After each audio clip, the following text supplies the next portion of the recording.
মামুন ভাইয়ের সাথে আসছি। কিসের জন্য সমাবেশ? ছাত্রদল এটা বড় ভাই জানে, কিন্তু আমি জানি না সঠিক। আমাদের বয়স তো কম এখনো, আমরা বড় ভাইয়ের সাথে কাজ করি। আমরা আসছি গফরগাঁও থেকে আসছি। জানেন না কিসের সমাবেশ? না ওইটা জানি না, আমার বড় ভাই জানে। কিছু বলে নাই, ও তো বড় মানুষ, ও তো মনে করেন ওই ভিতরে আছে। তো ওই আমরা কিছুক্ষণ আমরা এই 5 তারিখের পর থেকে আমরা ছাত্রদল করি। আমরা তো সময় আর ছোট আছিলাম আগে। আর আগে বাড়ির মধ্যে কাজ কাম করতাম, এতটুকু বুঝি নাই, করি নাই। আস্তে আস্তে রাজনীতি যেহেতু জড়াইছি। না আগে কোনো দল করতাম না। আমাদেরকে নিয়ে আসছে মামুন ভাই। না টাকা দিলাম না, ওরাই নিয়ে আসছে। খাওয়া দাওয়া তারাই দিছে আমাদেরকে।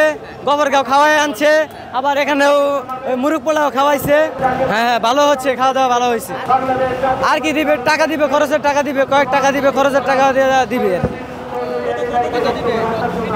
কত আর ধরেন বেশি টাকা না। আমরা আসছি বাইরের ভালোবাসি যাই কে আসছি, বাইরে টাকার লোভে আসে নাই। আমরা খরচের কথা বলবো না, বলতে একটা জিনিস আপনার খরচ আছে না, পকেট খরচ আছে না, ওইরকম দিবে। হ্যাঁ ধরেন এরকম দিবে। হ্যাঁ কতগুলো সমাবেশে আসেন? আমি সবটিতে আসি।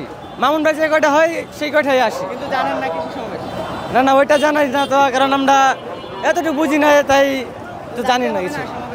জানতে হবে না? আস্তে আস্তে জানবো, রাজনীতি জড়াইতেছি যেহেতু আস্তে আস্তে জানবো। আপনি জানেন না আজকে কি জন্য সমাবেশ হচ্ছে?